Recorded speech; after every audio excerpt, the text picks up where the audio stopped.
Yun pala kami, Pastor, na Check. yan, Okay, buenos na. Thank you.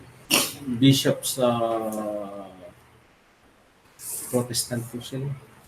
Si Juan. Si Pablo. Pablo. Alfonso Pablo.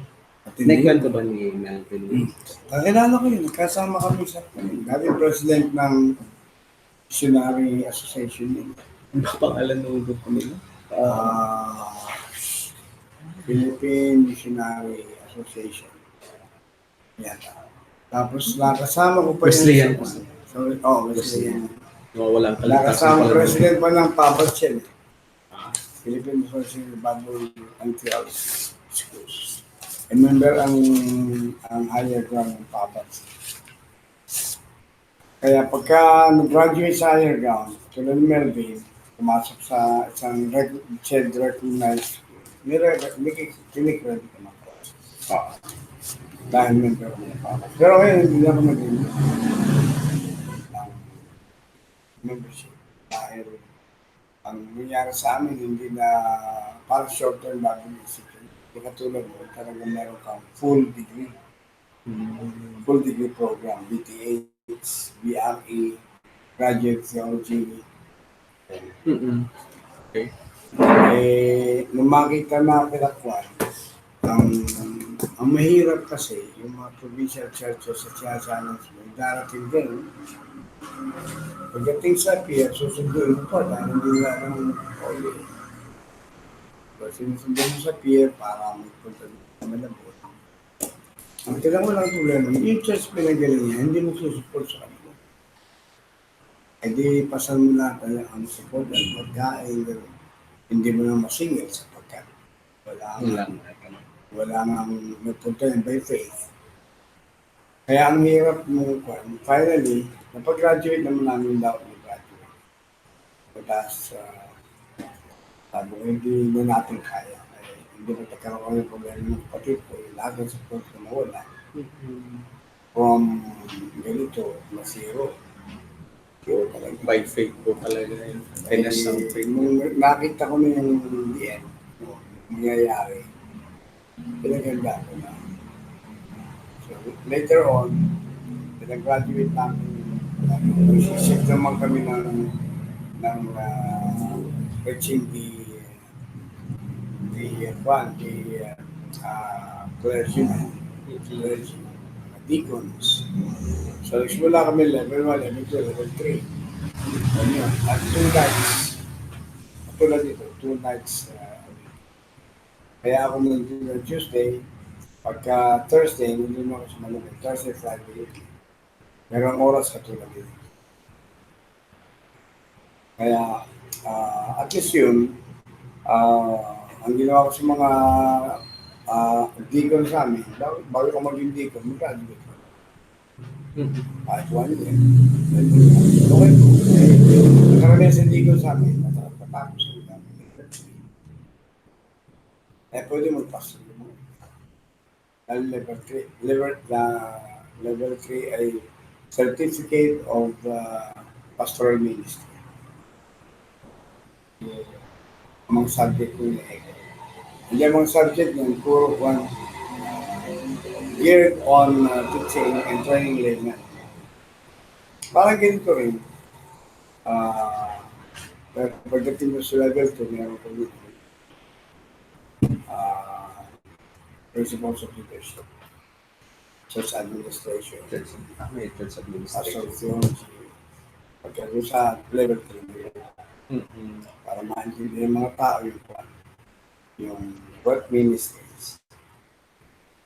Kaya, ngayon, dami kami na-train, babae, lalaki, for the last 7 years. For the last 7 years. Iba-iba po nagtuturo per levels.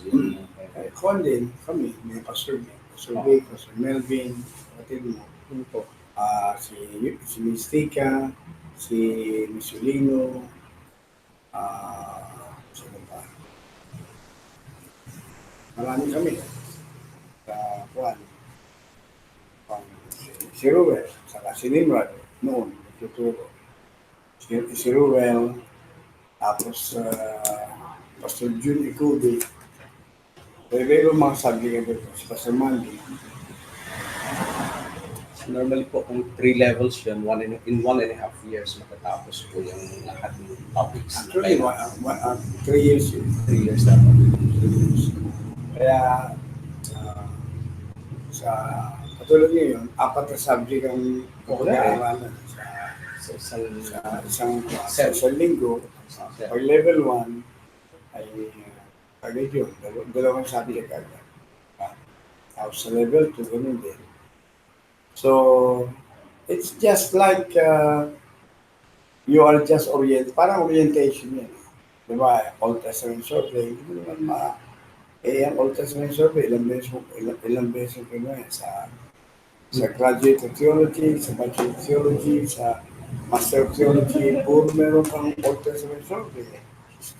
Hindi na, Natatapos yan. hindi na survey. Pagdating mo dun sa masteral na, ay Old Testament introduction. Okay. Sa New Testament introduction, which is more critical ang higher criticism tinitira mo. Kaya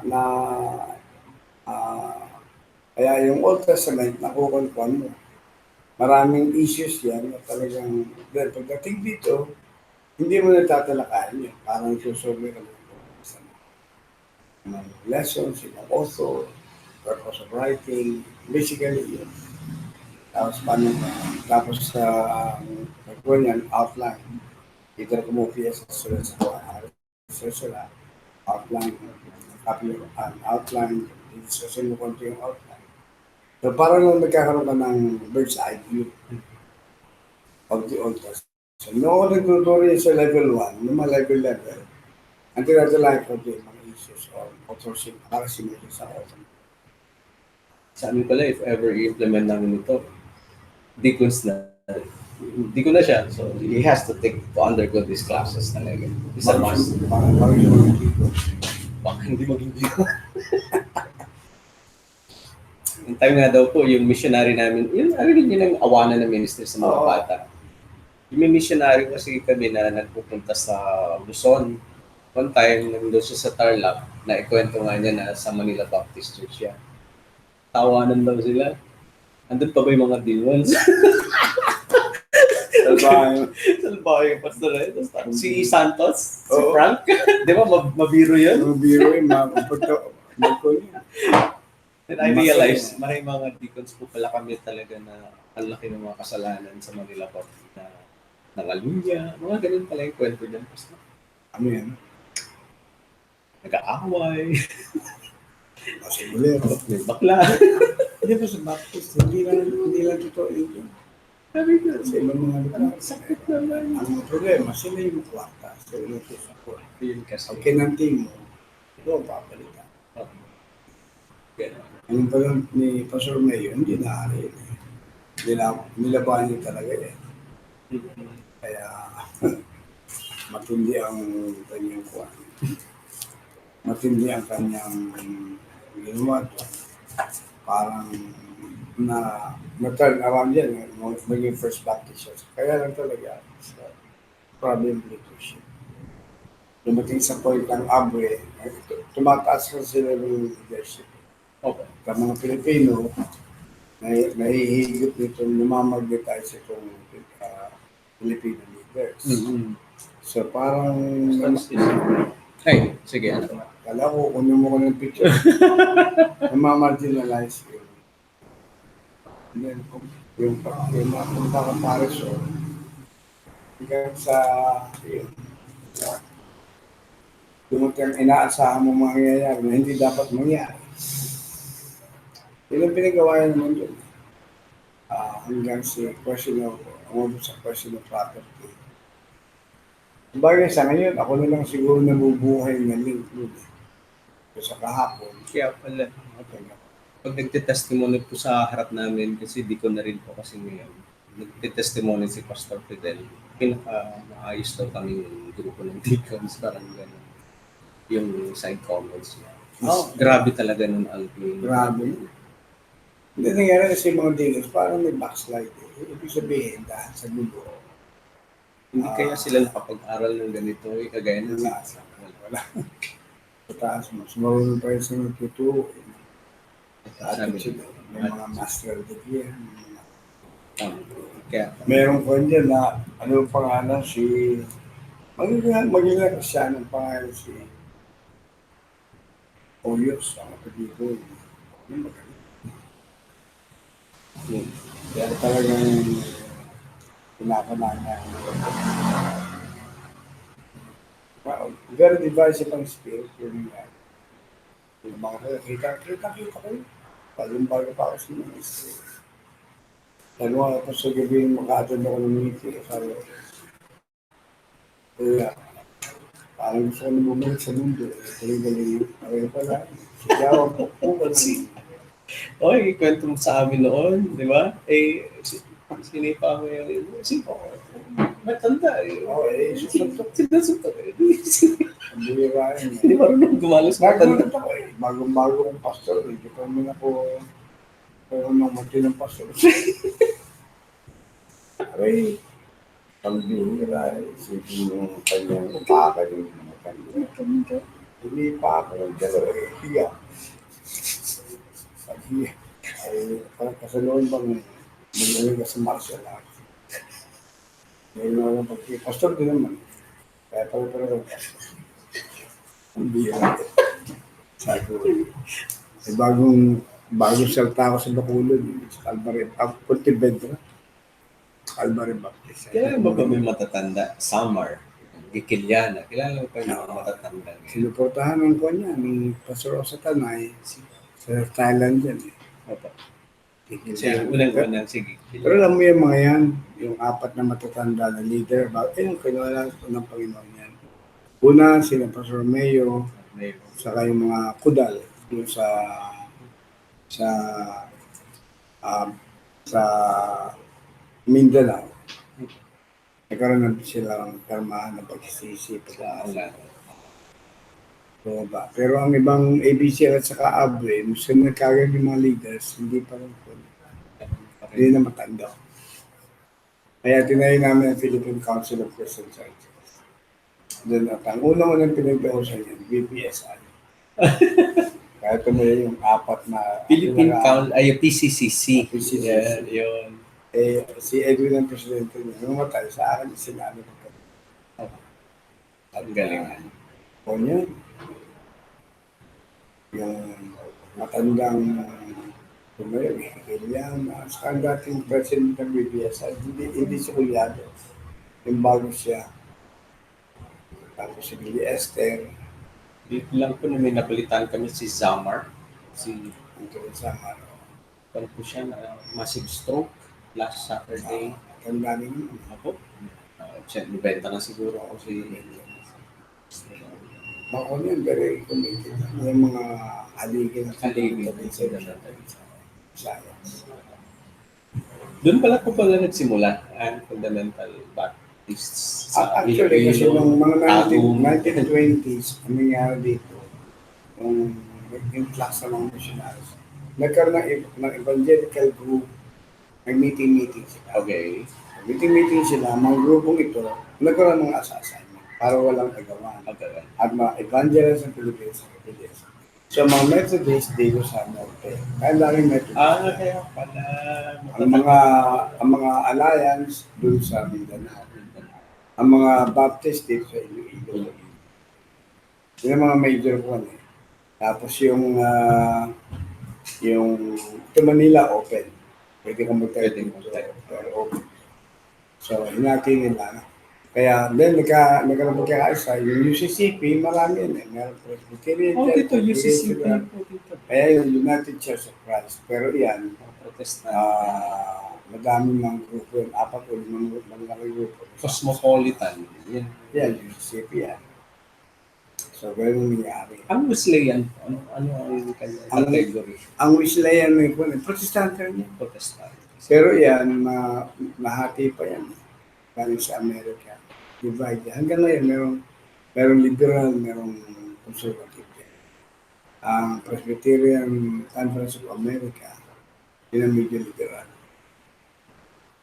Tapos ang Presbyterian na isa, nalimutan ko pangalan niya, yun ang medyo hanggang ngayon conservative. Yun ang nandito. Yung tiyuhin po namin, conservative kaya yun. Basta, si Yung Alfonso. mga, kasi conservative, very sound. Sila nagtayo ng Muslim colleges sa New York. Yes. Araw. Yun, mga liberal. Naging liberal ang mga eskwela. Tulad ng PCU, Union Theological Seminary, no? PCU po, Wesleyan. O Sama-sama yun. But it's actually UCCB. Methodist and UCCB. Uh, Ayaw ko kung tapos ang kaso yun. Nag-aagawan yun. Binenta na nga po yung yung elementary school. Naibenta na po yung Villar. Nagkatuloy yan. Hinahabol pa rin yata ng PCU yung mga dating mga nag-graduate na kanila. Kasi institution yun eh, bakit na? Oo nga eh. Yung Union Theological Seminary, napaka ko naman. Cemetery tawag yun namin. Saan po? Doon sa Cavite. Cemetery? Union Theological Cemetery. Ay mga po yun. May inuman doon. Inuman sa kami talagang sayawan pa. Hindi talaga seminar. May nakita ko professor, papagamutin sa mata. Kaya ako nakalimutan. Ano pangalan po talaga ng Seminar talaga. Union Theological? Yan ang training ground ng mga UCCP, Methodist. Talagang maayos yun noon. Ang kaso, naging liberal. Pinayagan ng smoking, pinayagan ng drinking, pinayagan lahat ng mga nagawa ng demonyo. Pinayagan. Hanggang sa, ngayon, bumubuelta. Maayos ka yung president. Okay. Eh, bumubuelta sila, nag-away ng UCC Methodist. Panginoon. Parang ang nabigay yata sa Methodist. Kahit yung, ang Union Theological, malaki yan. Ilang hektarya yan. Ito yung PCU, maliit lang yan. O kaya pala may PCU dyan sa Cavite eh. Oo. Yun. Yun pala yung kwento ng Ako. Away yan. Kaya ang naging problema ng mission, ang churches din. Parang pinapanood, pinatatawa ng mundo. hindi ko po, ewan ko, pwede kong sabihin sa inyo dahil hindi ko pa naman confirm na yung Cosmopolitan sa long half. Yeah. Parang benta na rin yata. Hindi noon talagang humuhugong. Si Villar din ang Humuhugong yan na ibibenta. na-split yun eh. Na-split. Yung pong umalis, nandun sila ngayon sa Girl Scout of the Philippines nag-worship. Nag-worship. Ngayon, pagka yung mga gamit nila, doon taguan nila, doon sa mga Baptist Church. mga instruments nila. Pag may kami yung babakasal na Baptist, medyo pinatay. Pag may conference sila at kulang sila ng room, pinapagamit ng Manila Bap yung ibang sayang yung Cosmopolitan. Simula nung magkaroon ng schism dyan. Alam niyo pala yung alam ko yung mga kwento doon dahil mga kabarkada ko yung karamihan. Pati sa Unida, pati ang Yemenite. Kaya hindi na sila, kaya hindi nila masabi na ang Baptist we grow by division. May nagtasin. Hindi, lahat kayo. Lahat. Wala nang grupo ng malaki o maliit na hindi nahati. Ang hindi na lang itong iglesia yung Manalo, mahahati na.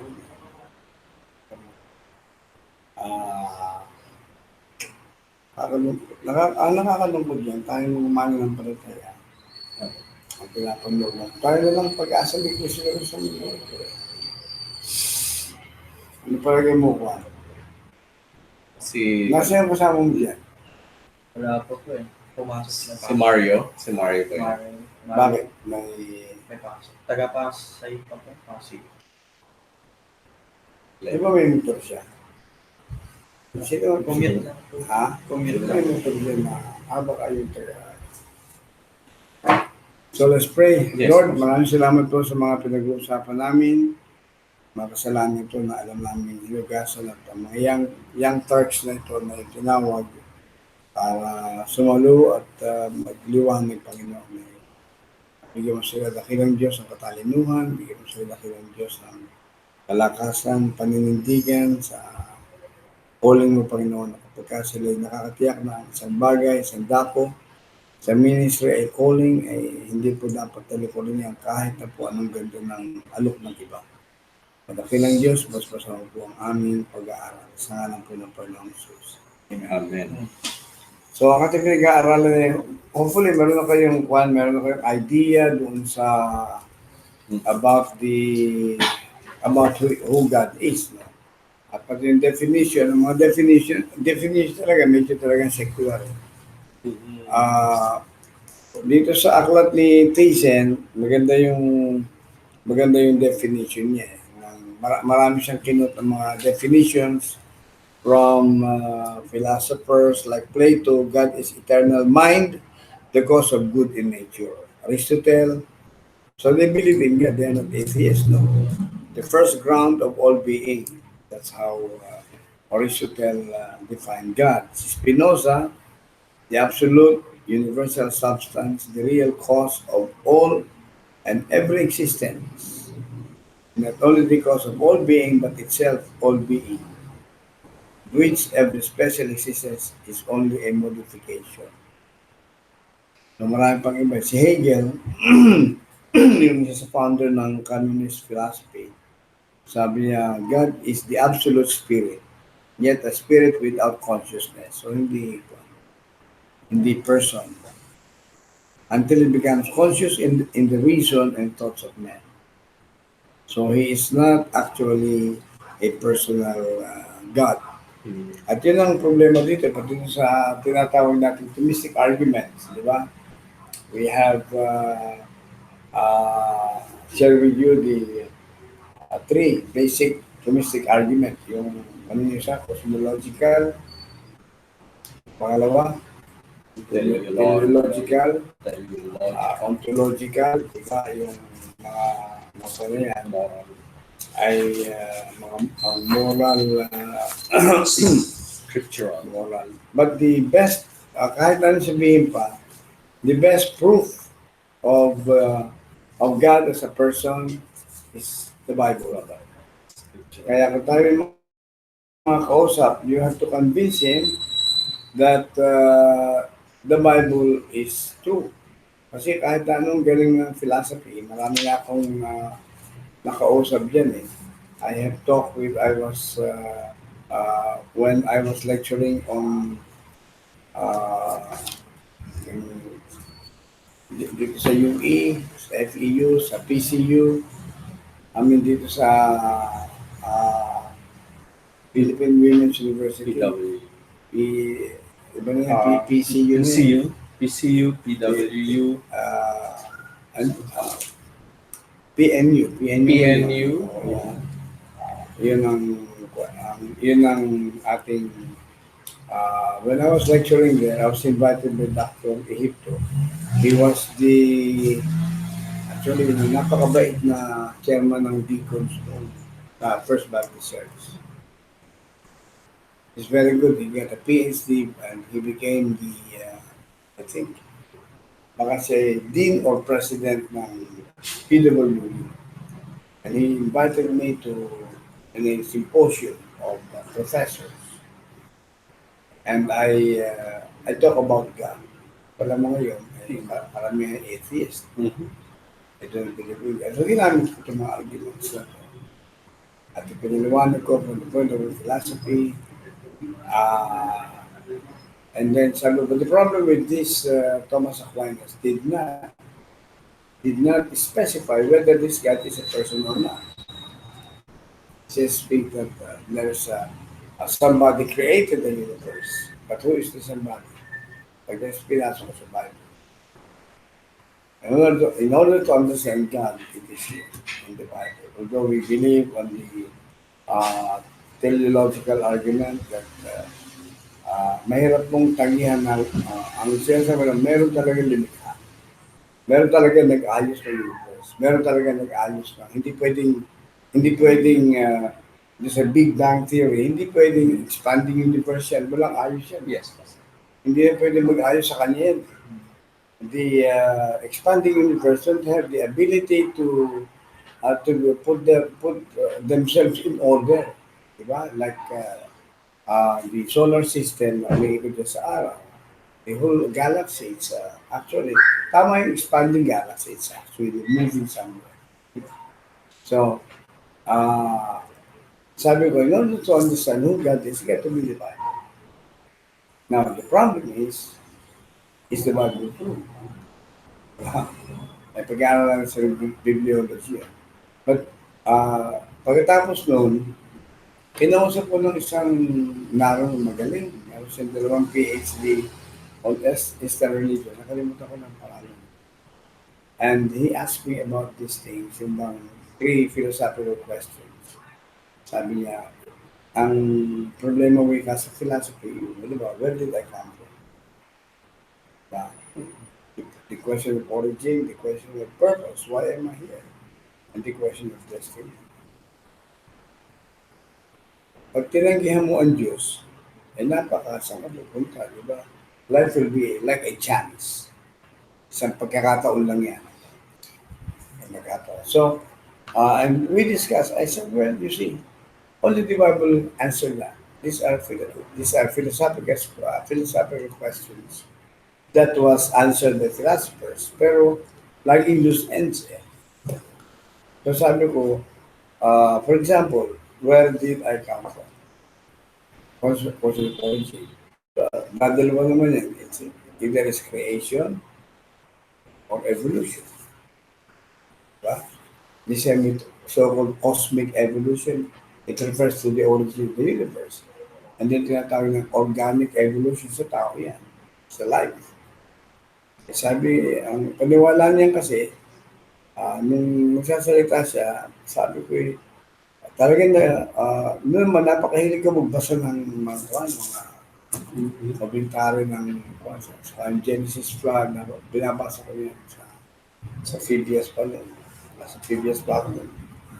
Sabi ko, inanimate object cannot create animate things. Lalo, yung patay, inanimate yung alam buhay, hindi pwede mag-create ng buhay. But animate object can produce dead things. Diba? Tulad ng bata, kailangan ng patay. Or whatever, the animal, so. So, saan galing yung tinatawag mo one-celled amoeba na pinanggalingan ng lahat? Life yan.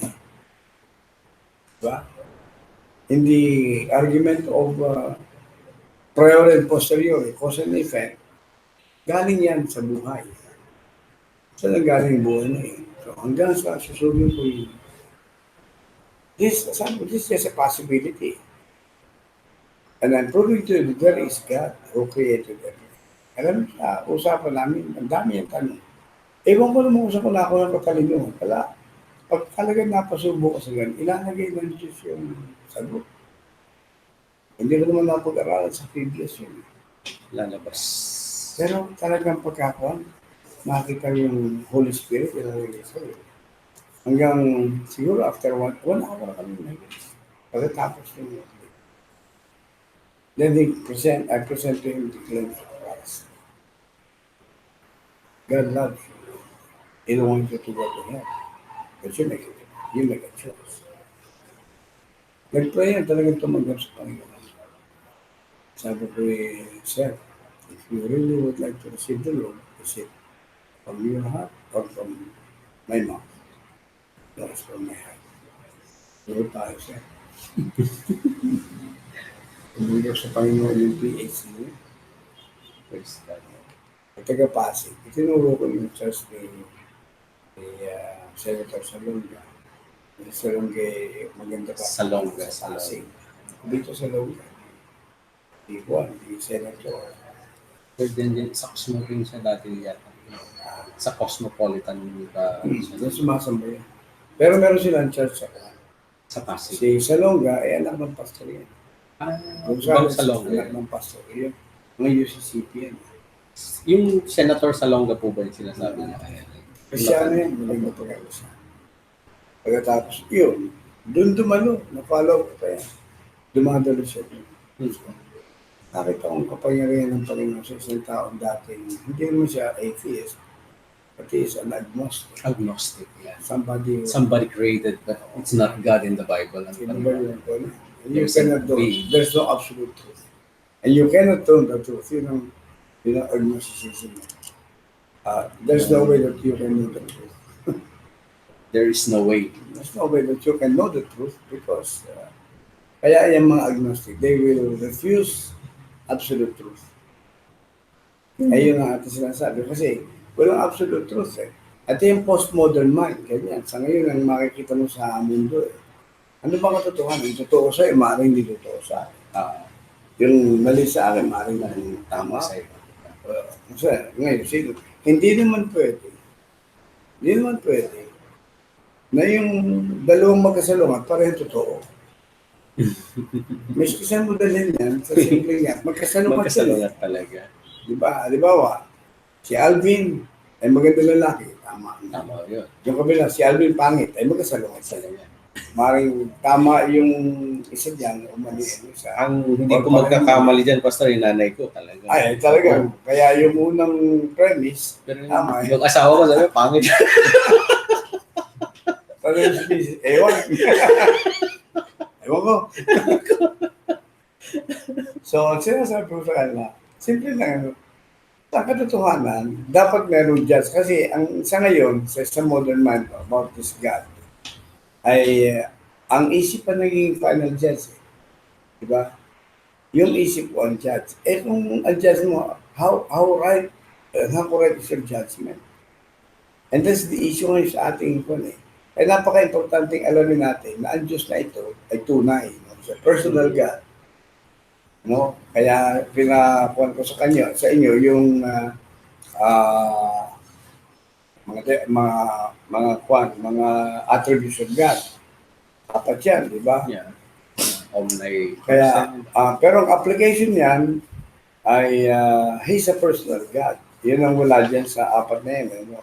Omnipresent, omniscient, omnipotent, immutable, unchanging God, and God is not like a big rock or big mountain. Wala talagang pagbabago yan, hindi nagbabago. Pero ang problema dyan, hindi gumagalaw. Bundok yan eh. Ayan, then doon papasok ngayon yung biblical view of God, which is, yun talaga biblical view. And you cannot understand God unless you come into the Bible. Kaya nga, ang susunod natin lesson dito, bibliology. So, this argument, although it's very philosophically sound, the next is that view that this argument does not touch, and that's the person who is God. If he exists, he's everywhere, he's immutable, and he knows everything. At yan, talaga mahirap. Ang lahat ng, tandaan natin yan, yung lahat ng attributes na yan, mahirap nating unawain dahil very finite ang ating understanding. Di ba? Para sa bata, yung anak mo, hindi may maunawaan ng level ng isip mo. Diba? Diba? Yung bata, hinihingi yung paboritong laruan yun. Either kutsilyo o matutalo sa bagay, tatanggalin mo yan. Aalisin mo, hindi maintindihan ng bata. Umiyak ang bata, bakit? Kung ba hindi na makapagsalita talaga. Iiyak yan. Akin yan. Hindi. Di ba? Bakit? Mas alam mo na bawal sa hindi alam ng bata. So, ganun din yung level ng understanding ng Diyos. He's perfect. Hindi na siya natututo. Ang kanyang wisdom, kanyang intelligence ay perfect. It's growing less or it's not lesser or more. Ano na? Tumating na sa puntos tayo. Diba? Kaya that is omniscience. And then, paano maintindihan yun? Ay finite mind nga tayo, hindi natin maintindihan. Ang mas hindi ko naintindihan at hindi natin naintindihan yung omnipresence of God. Sa Psalms 139, alam niyo yung omnipresence mo, tingnan niyo yung Psalms.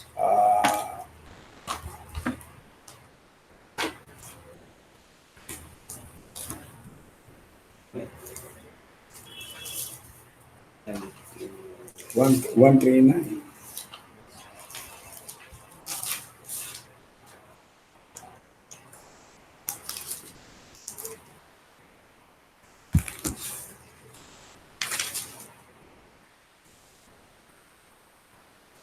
And, O Lord, you have searched me and so forth. Nandiyan, no? Sa verse 7, where can I go from your spirit? Or where can I flee from your presence? If I ascend into heaven, you are there. If I make my bed in hell, you are there. I take the wings of the morning and dwell in the uttermost part of the sea. Even there, your hand shall lead me, and your hand shall hold me. So, in other words, sinasabi ni David, wala akong pupuntahan talaga. Nawala ka, nandun ka lagi. Diba? And then, sinabi diyan kung paano yung nandiyan na omniscient of God regarding the creation of man. The verse 13, for you formed my inward parts. You covered me in my mother's womb. I will praise you, for I am fearfully and wonderfully made. Marvelous are your work in that my soul knows very well.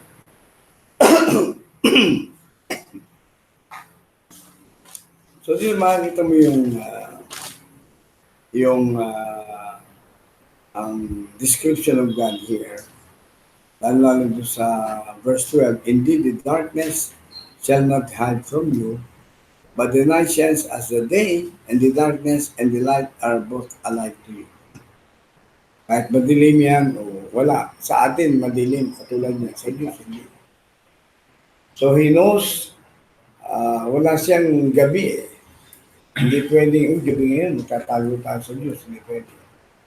Kaya yung mga wings of the morning are symbolic, poetical expression that wherever you go, God is there. Kaya sabi yan sa verse 6, kung makita mo yung mula sa verses 1 to 6, ay sinabi niya dyan such knowledge is too wonderful for me. It is high. I cannot attain it. Hindi maintindihan. At hindi natin kayang intindihin yun.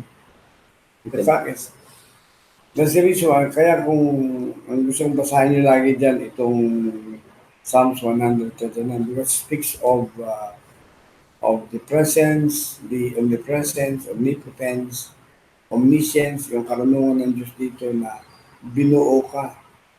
No? You form my inward parts. And then dito sa about the love of God, yung kanyang compassion. Verse 17, how precious also are your thoughts to me, O God. How great is the sum of them. If I should count them, they would be more in number than the sand. When I awake, I'm still with you. Diba? So, makikita mo dyan dyan sa Book of Psalms, nandyan yung almost all the attributes of God. So, it cannot, hindi natin maintindihan yan. But, kaya nga, sa pag-aaral ng Diyos, if you are able to understand God perfectly, baka Diyos ka na rin. Pagka naunawaan mo ang Diyos tayo na perfect, walang. Ang sabi ni Paul, siya na yan we know in part. We prophesy in part. But there will come a time na itong part na maging whole, maintindihan natin, makita natin talaga ang Diyos. So, and also I would like to note that all these attributes of God is related to prayer. It's related to prayer. Our prayer, walang hindi Halimbawa, yung nanghihina ka dahil parang walang-wala, sabi ng Panginoon, teka muna sandali. Ano ba problema mo? Kaya ko yan. Diba? Langit at lupa, nagawa ko yan pa. Pagkatapos, yung bang parang nag-iisa ka, pinagtaksi lang ka, lahat ng depression nasa iyo. Sabi ng Panginoon, hindi naman kita iniiwan ng 2,000.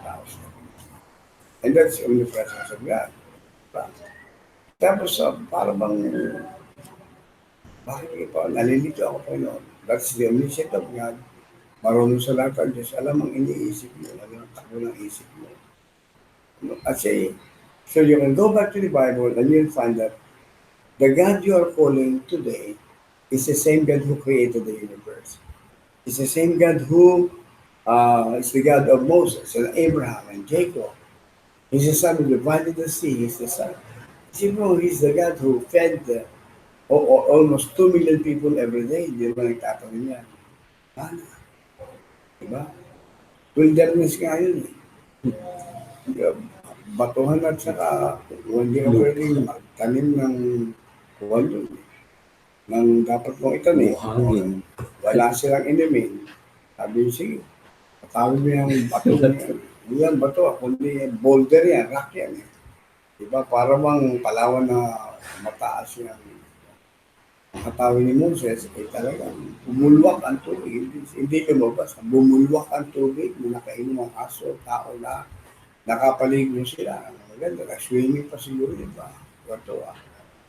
Diba? There was a time na tubig ang problema nila, nainis na si Moses. Sabi na po, kasama nila yung bato. Sa inis si Moses. Sa inis ni Moses, hinataw eh. Hinampas na rin. Kasala pa siya sa galit. Sabi ko sa akin po siya, buti ng kakot yung hinampas eh. Bato, hindi yung kanyang mga taong. Patay lahat yun. Ayos pa rin ako si Moses, yung bato. Hindi niya winasiwas sa mga tao. Pero kahit na gano'n, lumos pa ng tubig. In other words, itong Diyos sa nagpuno ng pangailangan ng mahigit na 2 milyong tao, inalagaan ng 40 taon, isipin mo yun. Pagkatapos po problemahin mo yung problema mo tungkol sa pangailangan mo. Di ba? Kaya, that is the omnipotence of God, the omniscience of God, kasi alam niya ang problema mo. Alam niya ang pangailangan mo. Kaya ka nabibigo, kasi yung kailangan mo, hindi lang kailangan, gusto mo yun. Eh, pinipilit mo yung gusto mo sa akin, eh ayaw ko yun. Kaya madalas ang tao, mananampalataya, alam mo sa prayer natin, dinidiktahan natin ito siya. Hindi na naintindihan ng mga tao, pero tinawag mo, Lord, bigyan mo nga ako ng ganito, Panginoon. Kasi mag-request ka, pero yung diktahan, alam mo, pagka binigay sa iyo, pray mo pa. Pag hindi ng Panginoon. Alam niya ang gagawin, alam niya kung bibigay naman yun. Tingnan mo si Moses. Alam mo yung pinaka si Moses, isa lang ang kahilingan niya. 3 times siyang humingi. Sa buong Deuteronomy, nakakita mo yan. Sabi, Lord, napakin mo lang ako sa promise ng pag-ibigin natin. Papasukin mo ako. Kasi 80 years yan, pinangarap yan. Simula nung kanyang tumakbo siya from Egypt, 40 years old siya. 4 na po siya nag-alag, 4 na taon, naging mabait na manugang yun. Walang ganun talaga. Yung manugang na mabait, maging 4 na taon maglilingkod ko sa biyanan mo. Mahirap yun. Either patayin ka ng biyanan mo, ginawa niya yun, napakabait ni Moses. Mabait naman yung kanyang biyanan for 40 years. And then, yung last 40 years niya, inilabas yung bayan na ang kanyang gusto, pumasok sa promise niya talaga. Alam niya ang ganda niya. Diba? Pero sabi niya parang hindi. Hindi ka papasok. Matatanong mo niya. Dinala siya ang Panginoon doon sa Mount Pisgah. Tanawin mo. Lalo ka dilawin. Pambihirang ganda pala niya. Eh, may larga pista yung mata ni Moses. Sumalaki yung mata niya. Diba? Pero kasi, tumayo kami doon eh. Nung nasa Israel kami. Saan? Anong Mount? Doon sa Mount Pisgah. Nagawa sila ng isang platform doon. Saka pag-akyat mo, sasakay ka sa mula sa baba, sa Jericho, may sasakyan kang, pwede ka naman umakyat kung gusto mo. Pero meron kong car na jacket. Sasakyan mo. Pag dating mo doon ka, ang ganda. And you look over yung kapatagan ng Jericho, kitang-kita mo yung kayamanan, kagandaan ng Jericho. Sabi ng aming kwan, na could you imagine, sabi ng tourist, could you imagine your Moses? And after 40 years of being in the wilderness, you look on this. And rice fields, corn fields, yung ganito. Wow, yung mga grape vines. Kitang-kita mo ito. At ito parang sabi ni Moses, Lord, Pwede mo papasukin. Sabi ng Panginoon, hindi. Sabi nga ni Moses, nagalit ang Panginoon sa akin. Dahil sa inyo, kaya ako hindi nakapasok. Sinamahan ko kayo. Pero tingnan mo, ang Panginoon. Yung kanyang heart desire, ibinigay niya. Sabi ng Panginoon sa kanya, namatay na nga sa Diyos. Siya nagpunta, di sa pili ng Panginoon, sabi ng Panginoon, yan anak, gusto ko magkasama tayo, isang araw lang. Dadalhin din kita rin isang araw lang. Sabi ni Moses, araw lang pala. Walang gabi din. Langit yun. Hindi niya alam kung araw ba o wala. Hindi siya po yung day one, day two. Hindi, puro araw yun. There's no night there. Di ba?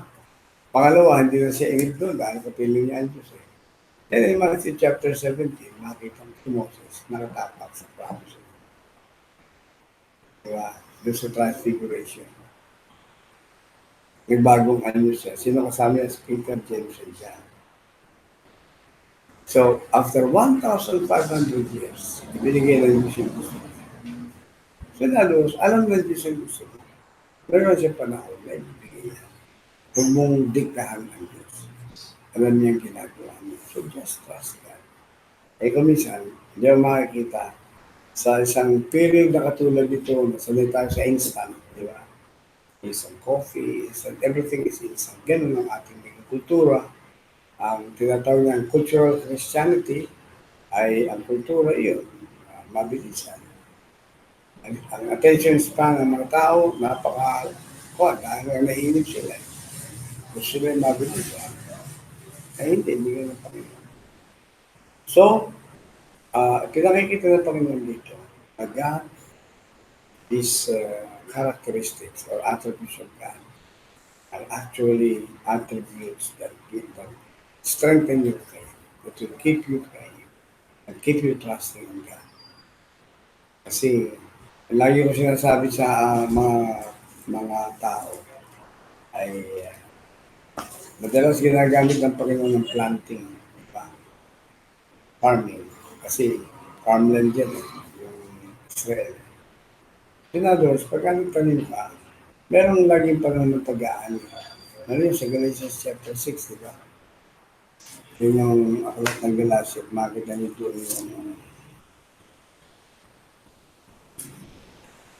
yung planting, yung planting and harvesting sa verse 9. Verse 9 and 10. Pakibasa lang yun. Galatians 6, 9, and 10.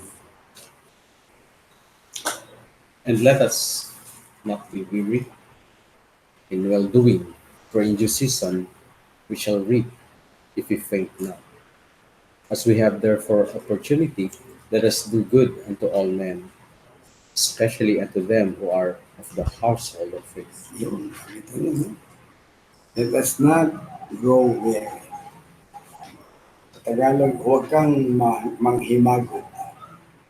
Huwag kang mainip sa paggawa ng mabuti. Ano yung mabuti? Kung tataas-taas kayo dyan sa verse 7, do not be deceived, God is not mocked. For whatsoever a man soweth, then he will also reap. Pero kailang reaping. There's always a difference between the period of sowing and reaping. Diba? You plant a papaya, magtanim ka ng papaya, depende sa papaya, depende sa lupa mo. Pero general ang papaya, mga 6 months, 7 months, pero kami maaano siya. Pero pag sinabi, pag yun ang papaya ito, after 4 months, ang taas-taas mo, wala kang bunga, sipain mo na lang, walang bunga. Hindi ba? Ano nangyayari sa iyo? So lahat ng, pati sa ating panalangin, nag-aasing ka ng mabuti. So sabi nga dun sa Luke chapter 18, verse 1, sabi dun that men must or ought always to pray and not to faint. The word faint, parang the same Greek word yan dito eh. Let us not be weary in well-doing. Do not faint. Huwag kang masiraan ng loob. Huwag kang mainit. Diba? Manalangin ka lagi. Kaya nga, ang gawain yung pinagawa ng Panginoon na walang tigil. Alam ba yung ano? Hindi naman preaching without ceasing. Hindi naman singing without ceasing. Sa ibang mga churches, makita mo, naanyahan ako, isang oras kalahati yung praise and worship. Pag mga matatanda, ay lalo ako, masakit ang tuhod, hindi mo na ako makaupo. Pamatis yung mga tao. So, isang oras, 15 minuto, ang average yan. Nagkakantahan, di pagod ang kumanta ang mga tao. Then, magpipis ka. Eh, sabi sa akin nung pastor ko, ano yan, sabi ko, hindi, bago mag-praise and worship. Sabi ko, ilang oras ako mag-praise. 20 to 30 minutes, pastor. Sige, okay. And then, mag-praise and worship na, sa oras ang Bible. 20 to 30 minutes, 20 to 30 minutes na mag-praise. I-graduate ako ng AIM.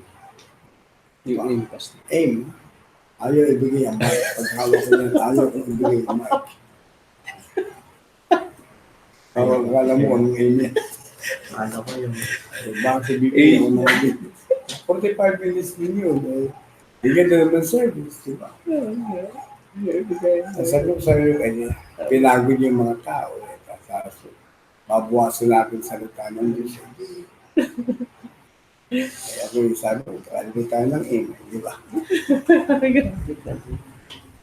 So, you will see that all these are related to prayer, and it gives assurance, and it makes our faith grow. Marami siguro request ang Panginoon, ang mga apostles sa Panginoon. Pero nakita kong dalawa ang primary request nila. Yung isa, Lord, teach us to pray. Diba? And then siya, Lord, increase our faith. In the Lord. Kasi yung faith ni Paul, talagang matindi yun. And then if we go to the moral attributes, pag sabi moral attributes, ang ibig sabihin ng transferable attribute. That these are attributes of God that could be transferred. At yun yung maraming binigay dito si Ron. Alban Douglas, maraming. Like God is glorious, gracious, jealous, love, and marami pa iba. So, at makikita natin lahat ito. Again, all these things are related to, most of these are related to our Christian life. So, this is, napag-aralan natin that it is very possible to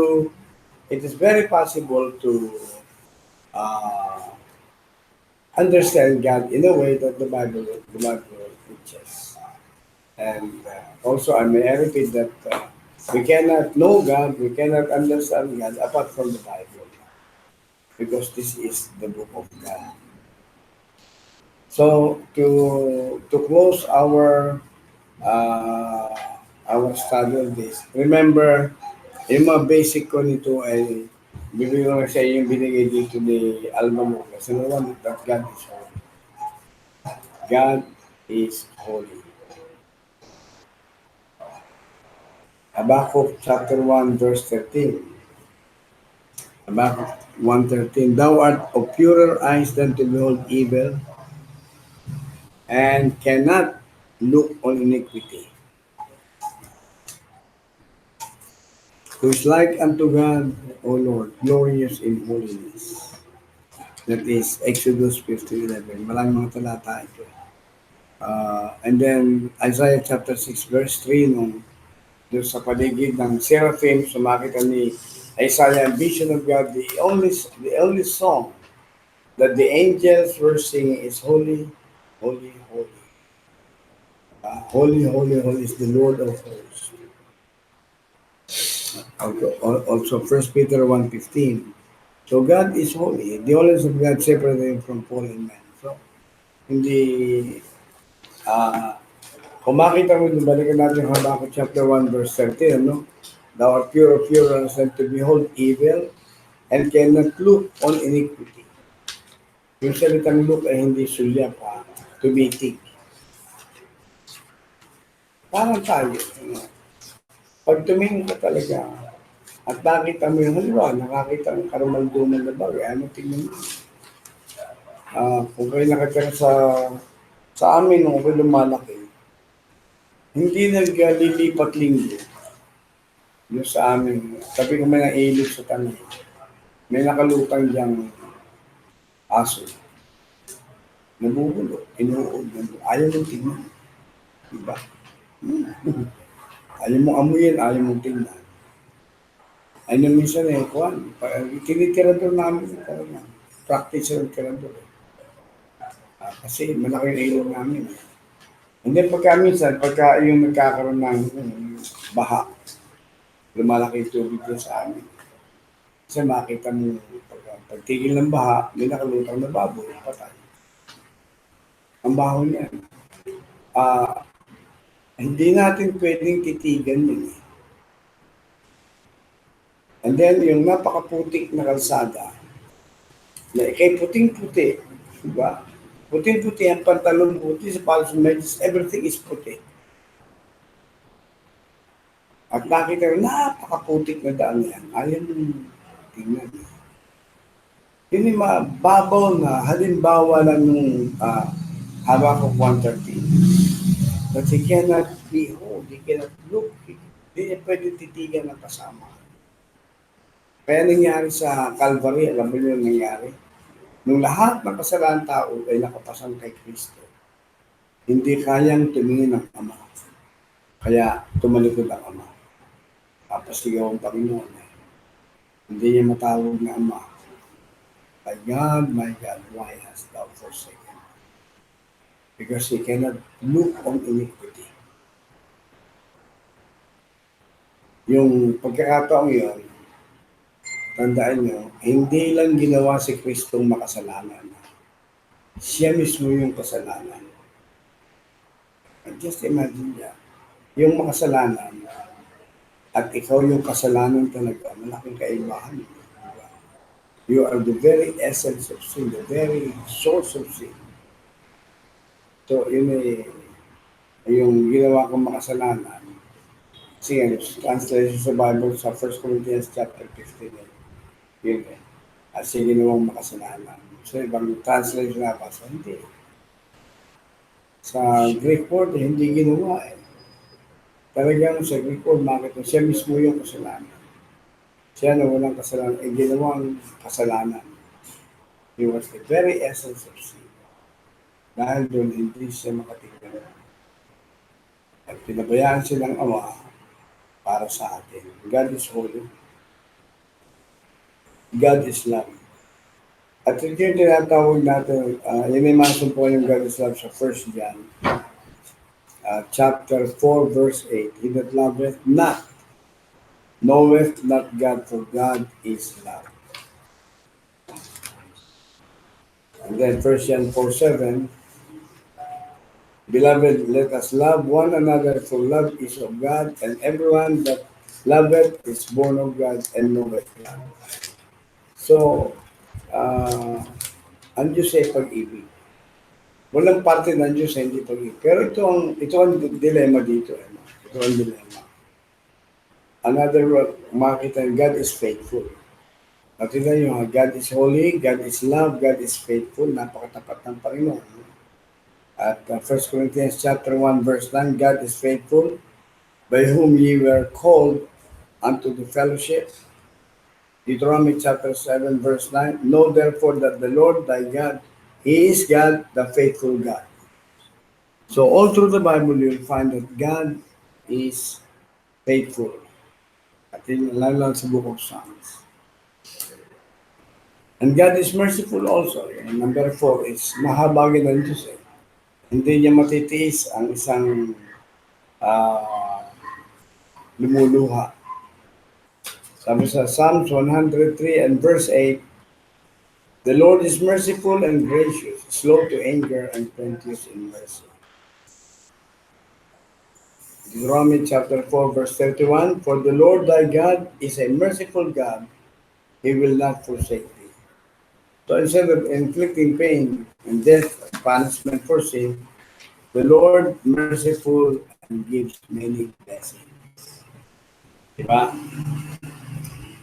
Sa atin talaga, mahabagin ng Diyos. Siguro, paano mo malalaman na ang Diyos ay mahabagin talaga? Nabasa mo ganun. Paano malalaman talaga na ang Diyos ay mahabagin? Paano mararanasan yung kahabagan niya? Paano mararanasan yung pag-ibig na yun? Kasi o nabasa natin, na-memorize natin, ano ngayon? Diba? So, paano mararanasan mo yun? At paano mo, how can you experience the fact that God really is a faithful God? Sa iyo po, Mario, Lilo. Alo na. O, paano mo ipaliliwanag? Paano, ano ba, nagtuturo ka at naging apostol? Paano mo mararanasan yung pag-ibig ng Diyos o kaya yung pagiging mahabagin ng Diyos? How can you experience that? Puro sa akin yung nalaman ko yung pagiging tapat ng Diyos. Nang simula kasi nang nag-backslide ako, ang pakiramdam ko na rin sa sarili ko, wala ng Diyos eh. Pero dahil nga sa sinasabi dito na tapat siya, muli niya akong tinawag para manumbalik sa kanya. Na hindi ko akalain na magagamit niya pa pala ako sa ganitong gawa. Kahit na tumalikod ka, Oo, kahit na itong kahit hindi mo siya pinansin. O yan, naranasan mo. Masasabi mo ngayon talaga, tapat ang Diyos, hindi lang nabasa. Ikaw, Agol, paano mo malalaman na ang Diyos ay tapat? When I started mahabagin. mahabagin ng Panginoon. When I started working na pang-pastor, I didn't walk rightfully in the sight of God. When I was in ABS, CPN, I learned how to drink. Which is, Sabi nga ba, sumal ko, ang bait-bait mo. hindi pastor. I learned how to drink. I praise and thank God dahil mabait siya. Hindi niya ako, binigyan pa niya ulit ng pagkakataon. And dinala niya ako dyan sa Manila Baptist Church. Then there's change. Thank God for that.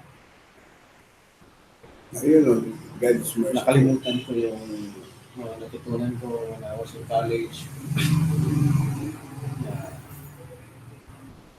pinaging maganda yung testimony when I was in ABS.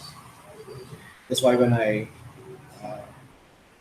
dito na ako sa bagong work life, and then this new work, I told them I'm a Christian and so they know that I'm a Christian. That the moment na in-interview na ako,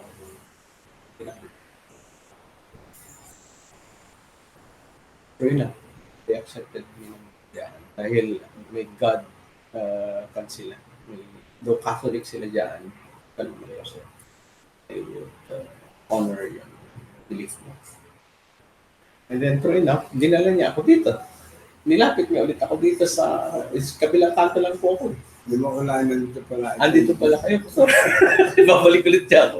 Ay ko, when I look God's graciousness and God's faithfulness in my life, in spite of all ng mga naging kasalanan ko, God has not forsaken me.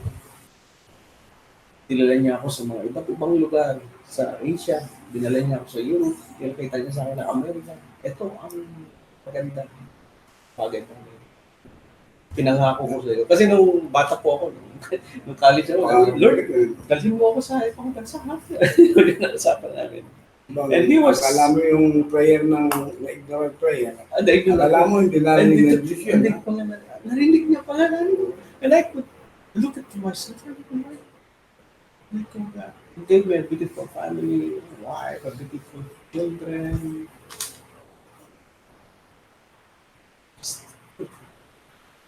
And the fact na kilala ka ng Diyos kung ano hindi nakikilala ng tao, alam mo yung lahat.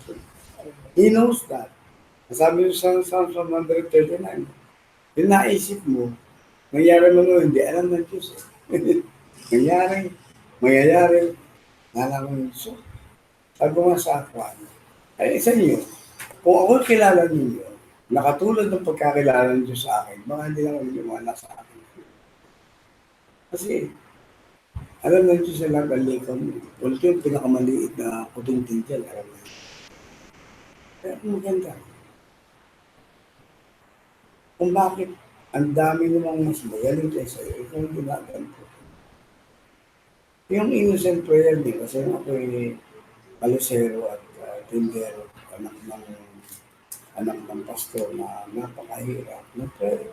Siyempre, kasi may mga kanta sa Sunday School, pinaka maraming dagal. Ang dami rin dagal. For example, yung gusto ko magdala ng tao sa church, mga kalakaro, ang dami. So, makita ko yung scrapbook, may mga cards yun na makikita. At sasabihin ako, sabi ko, this is beautiful. Ako ang Amerikanang teacher ko. Ang ganda, what is this? Ano itong snow? Papaliwanag yung communist ko. Tapos ito mga bulaklak nito, ang ganda naman. Pero deep down your heart, sasabi, ano kaya, makarating kaya ako. Dito sila tawag na Amerika. Yun pala, yung mga tahimik kong panalangin na yun, you are not aware. Dinidinig pa namin vision. Your heart's desire. And then in this time, kahit katulad, backslide ka. Hindi pwede papatayin ka na lang ng Diyos. Di ba? Pero napakabait na kalapit siya ng Panginoon. Pinalimutan mo tayo siya. Ganyan din ako eh. Tagal din ako nagpaikot-ikot. Uminom din ako. Eh anak pa ako ng pastor. Nagsayo ako. Uminom, bumalkada. Wala ko pasag ulo na. Pagkatapos yung bumalik ka eh, tinanggap ka pa. Hindi lang tinanggap, kundi hinugasan ka. Hindi lang hinugasan, kundi sabi nga ni David, he set me up upon a rock. Hindi lang yung kundi, yung ginamit ka pa at yung pinagpala ka pa. Ibang klaseng grabe yun kung kaya hindi natin matarap yun. So, yun ang mga magagandang, hindi mo pangilan. Yun ang mga basic character. Parang nakakabit lagi mo. God is holy, God is love, God is merciful, God is just.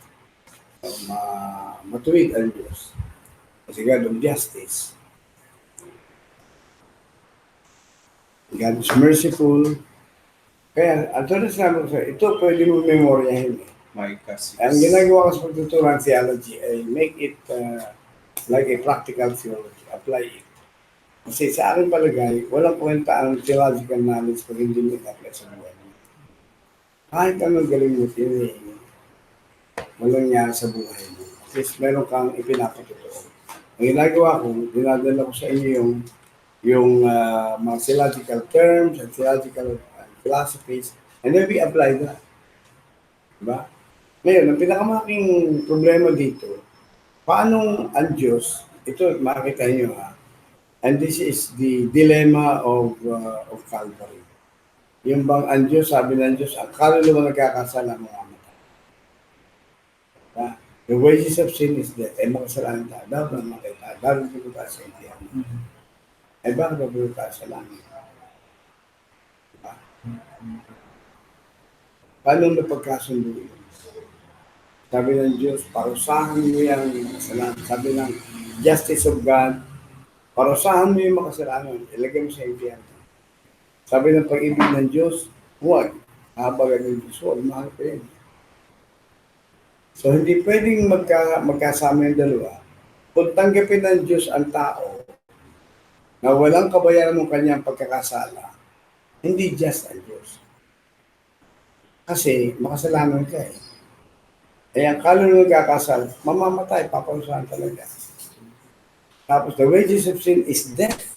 Ngayon, tanong, bakit hindi tinupad ng Diyos yung kanyang salita dito? Diba? Sa'yo. Anong nangyari? Eh kasi, mahirap pagkasundo yung sa dalawa. Galit na galit ang Diyos sa kasalanan. Pero mahal na mahal ng Diyos sa kasalanan. Parang nangyayari. Doon pumasok yung John 3:16. God so loved the world that He gave. So may namatay. Diba? May nagbayad. In other words, that payment on the cross, that redemption on the cross, satisfied the justice of God. and satisfies the demands of the law. Hindi ka makasunod sa law, isa lang. Parang po yung 10 utos maakit kayo para matagdi ka laon. Ando ka na sa number 9, no? Isa na lang, hinga. Nung inaabot mo yung number 10 para makautkok, putol. Baksa ka ulit. Akit ka ulit. Hindi ka talaga, sapagkat walang matuloy. Wala kahit isa. Lahat ay nagkasama. May naalala ko. Start. When I was 10 years, 11 years ago sa NBC, nakikita ko na yung tatay na yun na tumatay sa pulpit ko. Yung pala, I learned na umiinom pala siya. Sino yung... Yung isang elder sa church. Hindi siya nagbago, yung gano'n. Ngayon, he's dying of cancer sa liver. Kaya hindi na siya magamit ng Panginoon. Tumigil na siya. Hindi niya natapos. Kaya, nung nalaman ko yun, kahit pa red wine na lang noon, na acceptable na yun. Not even, sabi ko, I will not drink not even a single drop of wine kahit red wine na yan. Kasi maaring na kupan din sila natitisod din sa ibang mga kapatid na umiinom din pala nila. Red wine is wine. Alcohol is alcohol, kay 1%. Kung kaya tayo, baka kondudor ba yun? Natikman ko lahat yun. Umiinom tayo, lambanin pa nga binata Kukunin ka natin. talaga ng Panginoon. Hindi ka na niyang magamit. Kukunin ka na matigas ka na. Matindi ang kanyang agad. Lancer, no? Payat-payat na po niya. Last, bago 1.5 months pa lang siya nakikita. Hindi na niya kayang magsimba. Kahit kasama niya yung wife niya. Galing-galing pa niyang doktor siya, pastor. Galing-galing pa niyang Hindi mo si Dr. Abagon. Kasi ito. Asin ko ako. Wala ba ba ito? Meron ko naman yun. Sa orthopedic yun Ortho. Ang dami yung hindi niya makayang kontrolin yung pag-inom niya ng alcohol.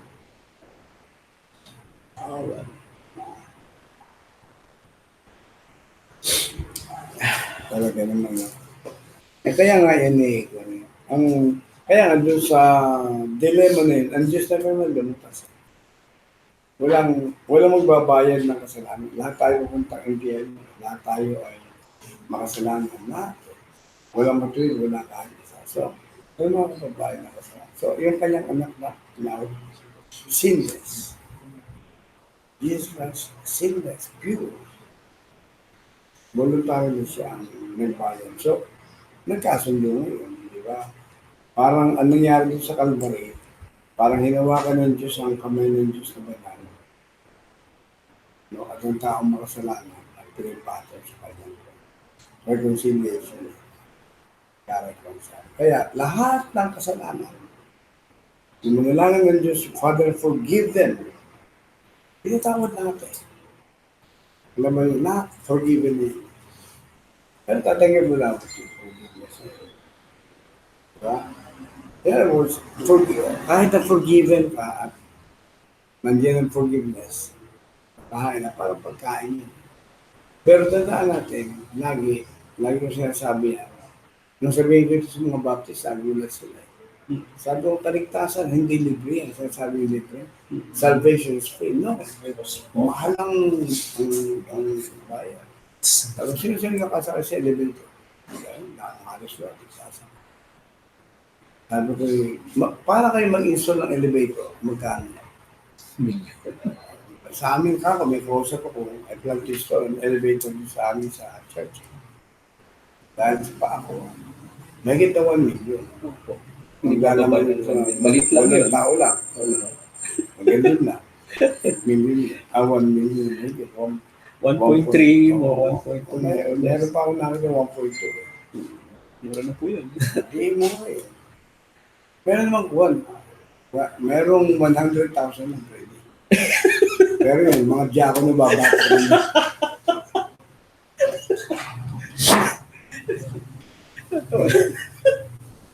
Ay, ikaw talaga.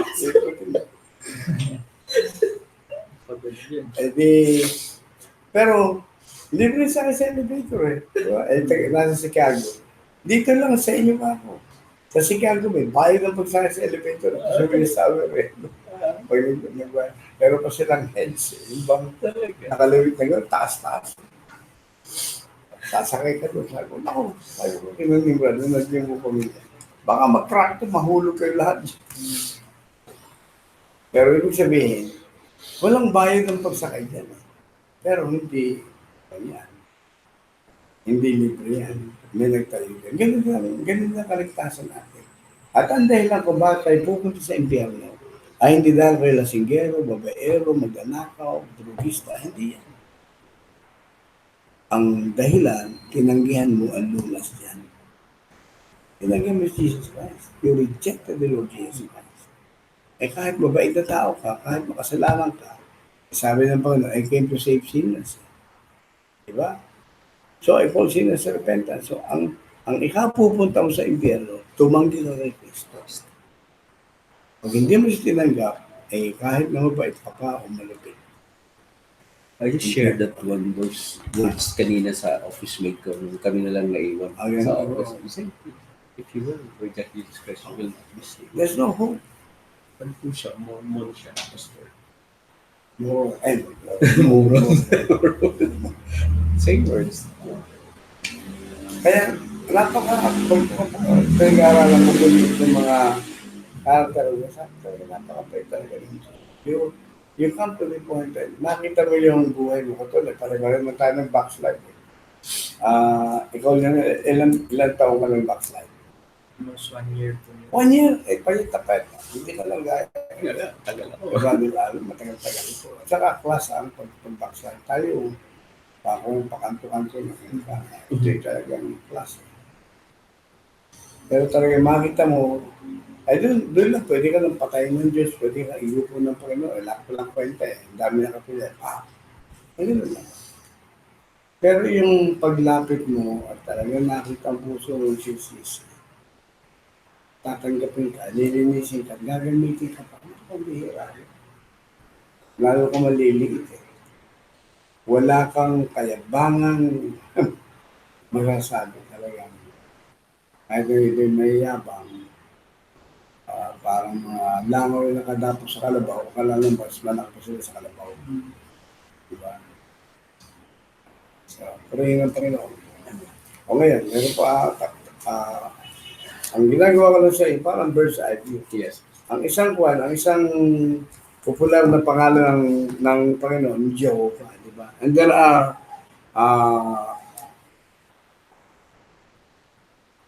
yung ibig sabihin nito ay dito sa aklat na to, yung Jehovah or Yahweh. Alam niyo yung, kaya hindi ko sang-ayon dyan sa ginagamit sa modern translation yung Yahweh. Alam niyo kung bakit? Bis ka binabasa ko yung modern translation, talagang ginagawa ko Diyos, ginagawa kong Panginoon.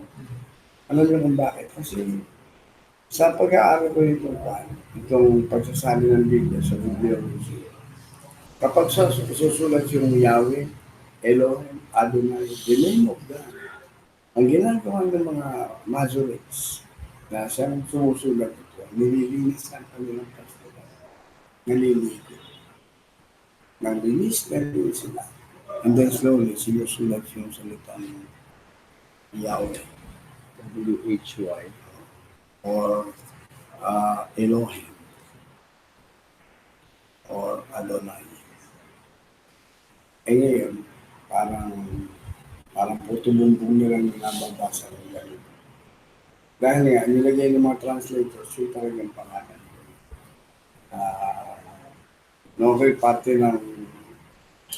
ng translation committee yan sa kwan. And we are actually translating the whole Bible. Hindi ito yung revision. We are revising anything.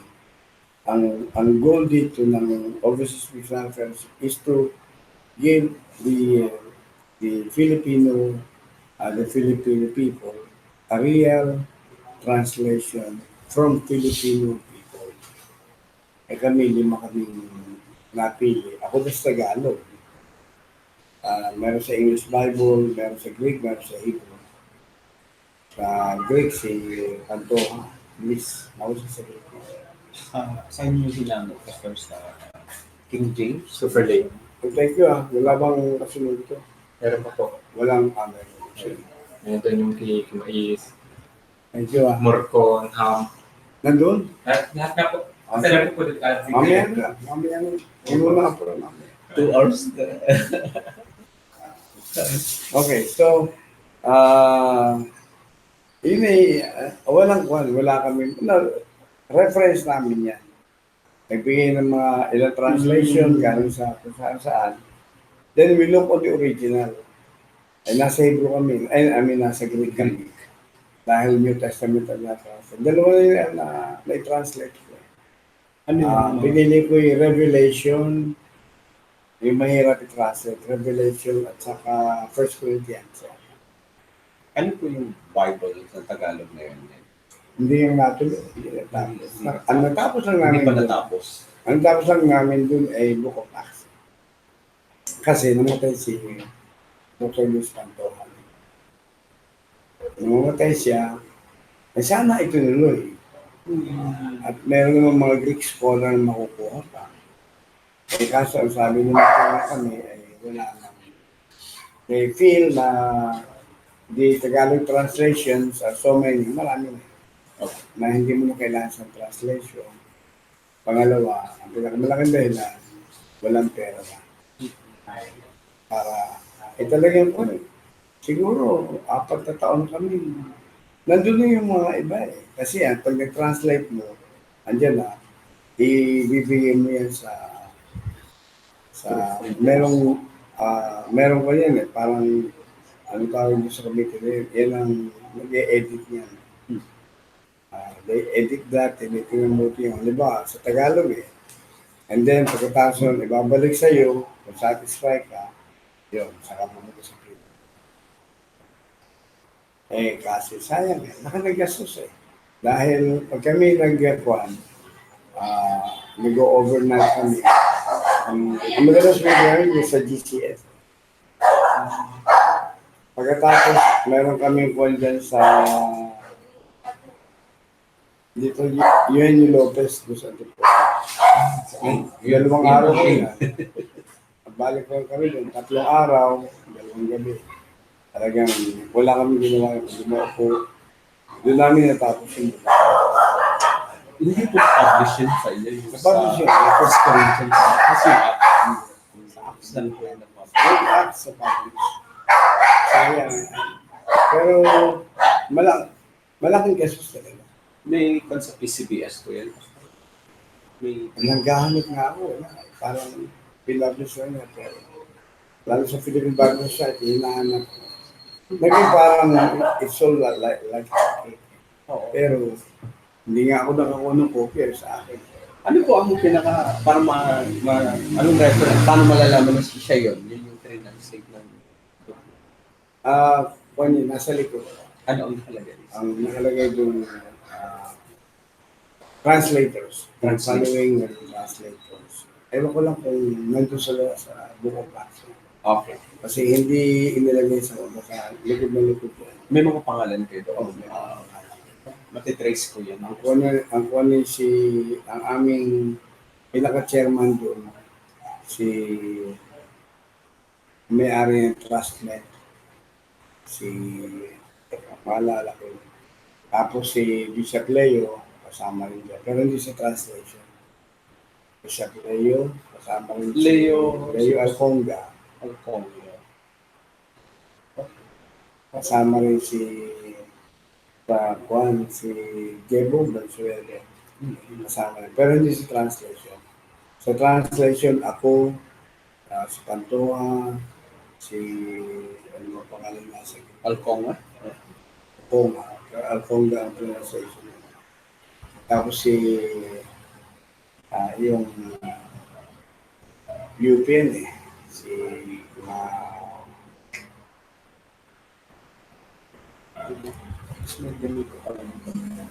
Pero yung magbuting balita pa po mag-translate. Yung mabuting balita, yan ba yung Ito yata yun eh. Ito po, sir. Magandang balita. Magandang balita, Biblia. May kwan eh. Ang pinaka-basis yan, yung bang living letters ni Ken, ano ba yan? Dati yan, living letters eh. Then naging living Bible.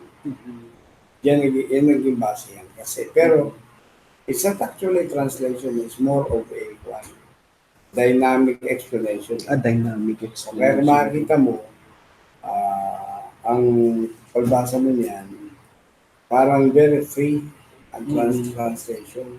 Hindi talaga translation. Hindi talaga yun ang ibig sabihin. Kundi, ang ginagawa niya, katulad din ba sa mga tula, pinipilit nila mag-rhyme. So, na-adulterate yung meaning. Eh, sabi ko sa kanila noon, sabi ko, hindi naman ako hingi ng patawad sa iyo, pero ang gusto ko maging basis translation ko, King James. Sabi ni Luis Ekwan. Bakit King James Bible? This is good for Paul, this is good for us. Tama. Kaya kailangan King James yun. Pero hindi. Harap ko yung King James. Pinakamalapit talaga. Dito yung King James, ito NIV. ESV. Mas malapit sa King James. English Standard Version. Yun, mas malapit. Kasi ang kagandahan din sa English Standard Version, meron talagang mga words na ginawang moderno ng konti para maintindihan. Kasi yung talagang King James, pag binasa mo, ang kaharap nito, hindi na yun ang Shakespearean English. Hindi na yun. Talagang kahit paano, pupunta ka sa ibang translation. Yan, may pupunta ako din. Pagka yung halimbawa, dun sa talents, di ba? Talents. Ano yung sabihin talents? Sabi, meron kang talento, binigyan mo ng talento, dalawang talento, isang talento. Ay, sa nakikinig, ano yung sabihin? Di ba? Ano yung talent? Hindi yung talent. Akala mo yung talent, kumanta ka ako. Hindi yun. Hindi yun. Ang talent yung sinasabi, talaga pera yan. So, sabi, paghanap mo, occupy to that. So, yung talent sinasabi mo, magkano yun? Yung pala, 5,000, 2,000, 1,000. Saan ko nakita niya? Sa maganda balita, Biblia. So, ibig sabihin nun, binigyan ng 5,000, 2,000, 1,000. Sabi siguro, ang baba naman. Sabi ko, nung panahon ng Panginoon sa Kristo, palagay natin, nung ibigyan, nung ako'y bata, pagka may 5,000 ka, halimbawa yung high school, ako may 5,000, may maganda ang kotse. Brand new na kotse, 5,000. Kung bira na yun. Presyo lang ng cherry mobile yun. Cherry mobile. Nandun lang sa panahon yun kitang-kita ko yun. May kotse kang bag. 5,000. So, pag binigyan ka ng 5,000, nung mag-presyo, pag binigyan ka ng 5,000, nung panahon yun, baka akala mo sila class. Paghanap mo. Pero ang application, yung talent. Ang tanong ngayon, ano ang kaibahan ng talent sa akin? Magkaiba yun. Sa present po na, anong kaibahan ng talent ng gift? Ginagaya ng talento mo? Yes. So, lahat ang ipinanganak may talento. Saan punta?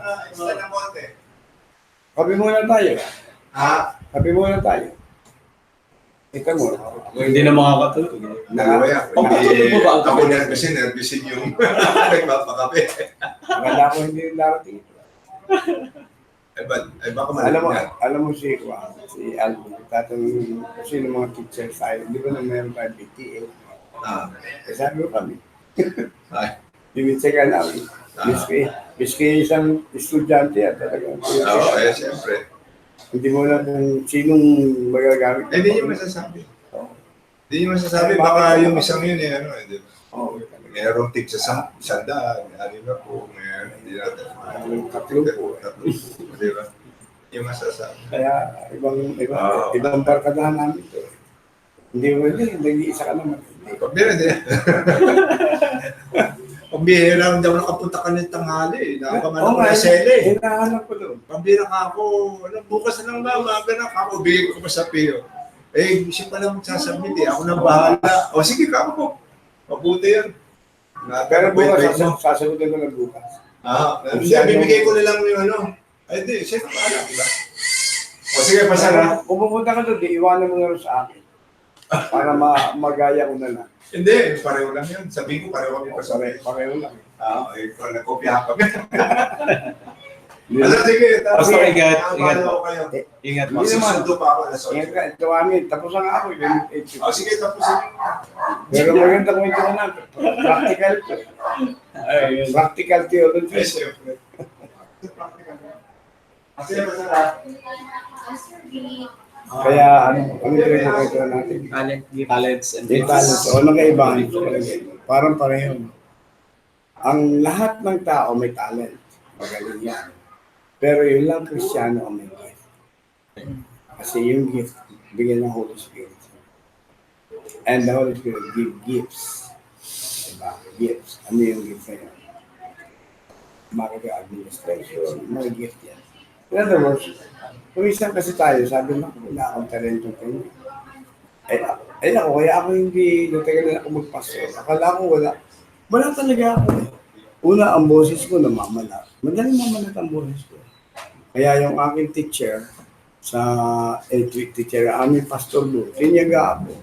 Ganito ka para kunin mo ang, kaya ka namamalat, dito mo kinuha ang boses mo. Sabi ko, paano po kukuha dito? Ginawa nun. Sige, umiyak ka, nakatihaya ako, basahin ng Bible. Kapag nakahiga ka, binabasa ng Bible, dito mo kinukuha yan ng dito. Ayun, pinaraktis ko yun. Wala. Pati paglilig ng kanta, akala ko, ay mahihayin ako. Yun pala, pagkakakit nagsuko ng buhay sa kanya, ibibigay sa yung talent, yung gift. Kasi hindi ka pwede dalhin ng Panginoon sa isang lugar na hindi ka handa, hindi ka, parang sabi sa 1 Corinthians chapter 9, ang sugal, dinadala ng gobyerno, pero train mo na. Diba? Lahat tayo hindi marunong. Diba? Kaya yung gift is something that the Holy Spirit will do. Kaya yan sa Greek yan ay charis. Ano yung salitang charisma. Kung nakita yung gift at talent, kaya lahat ng tao, kaya maganda kumanta. Ang anak ng demonyo yan. Diba? Maganda kumanta. Ang ulo kay mahal. Diba? Ito mga sandaang pinakamayamang tao sa buong mundo. Sa ngayon sa Forbes magazine. Sino ang nagbabasa nagpipray dyan? Wala, si Bill Bright, ano pangalan ito sa computer? Bill Gates, diba?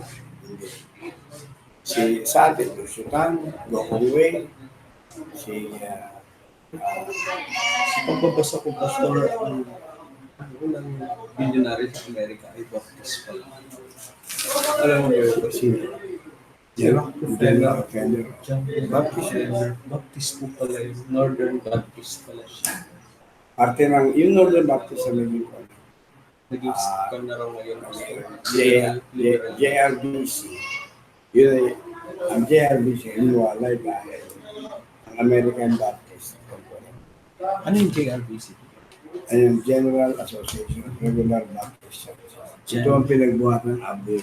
General Association of Regular Baptist Churches.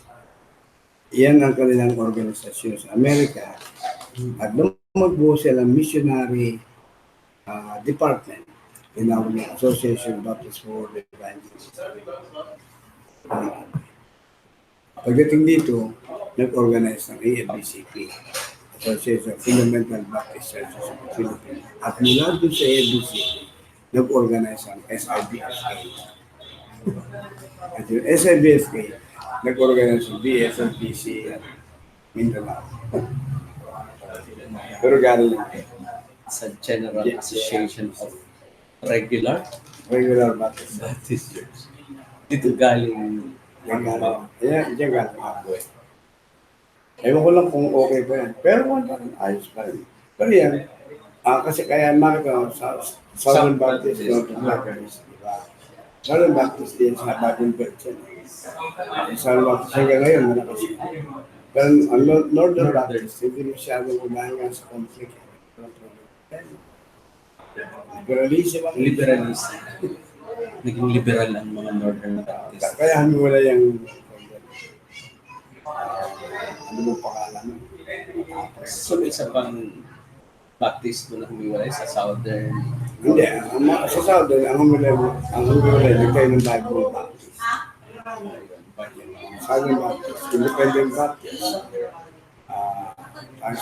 Yung Reform po, saan ang galing? Ang Reformed Baptist kasi, parang po yan eh. Calvinist na. Kasi ang issue ng Reform ay yung 5-point Calvinism, tulip. Tulip. Pinipilit niya yung tulip talaga. Ang kausap ng tulip ay sabi ko sa ako naman ako, yung wala ito. Bakit ito? Kami crediting, di ba? Unconditional. Yan kami ikaw, hindi magkakasin sa condition. Unconditional. Yung letter L, yung yan, maalala ko. Irresistible grace, yung letter A. Perseverance of excellence. Unlimited atonement. Unlimited. Actually, sa hyper-Calvinism, ang John 3:16, para sa elect lang yun. Sa election. Yung whosoever will come, sa elect. In that follows the regular services, sa elect lang yun. Pinili. Sa mga pinili. Sabi ko kayo siya, ang teacher ko sa yung Calvinist theology.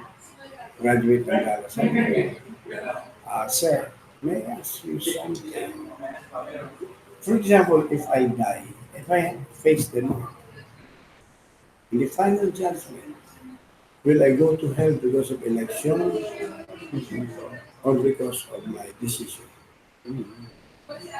If I'm elected to hell, I cannot go because salvation is up for me. God wants you to go. So will I go to hell because I'm elected there?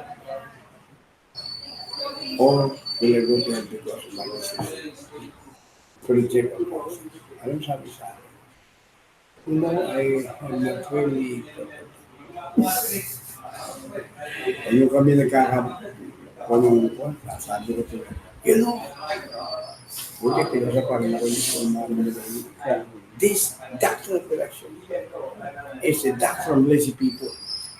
They don't want to preach. They don't want to win souls because anyway, they will be they're elected, they'll be elected, they'll get sick anyway. And so you stay in the room, you go on deeper life and so forth, like this, but they will not preach. The only reason not to preach because anyway, yun ang nangyari kay William Carey. Pinigil siya ng church. Hyper-Calvinism. Sabi, no, don't go to this leaders. Because if God elected, they'll be saved. Anyway, without you, none is able. Hindi mo yung paano si William Carey. The father of modernism. Magandang pag-aaral yung election, destination. Pinag-aralan ko naman yan, pero hindi ako matipag. Kasi yun nga, hindi ba tumayo ka? Yung hyper-Calvinism, elected lang. Ang kamatayan ni Cristo, dugo ni Cristo, para sa mga elect yan. So, ako hindi elect. Pupunta ba ako sa impyerno dahil hindi ako pinili. Wala talaga akong pag-asa. Sabihin mo sa akin, wala akong karapatan ng question. Hindi ko question. Saan ang hostation ng Diyos niya? Ano mahupan? Yung kanyang sovereignty, okay yan, parang hostation. I would rather say that you go to hell because that's your choice. Mas madali yun. Diba? Pastor, Iniisip tayo, pagbihin na talagang Thank you, Pastor. sarap na, pero binibigyan ko lang yun ang verse of what is. Yes. See you next week. Hindi mo na ako bibigyan ng isa. Pero next time, bibliology na natin pag-aaral. Ang topic natin. Bibliology. Sige. Thank you, Pastor. Tanong natin. Okay, so. Ay, ano yan?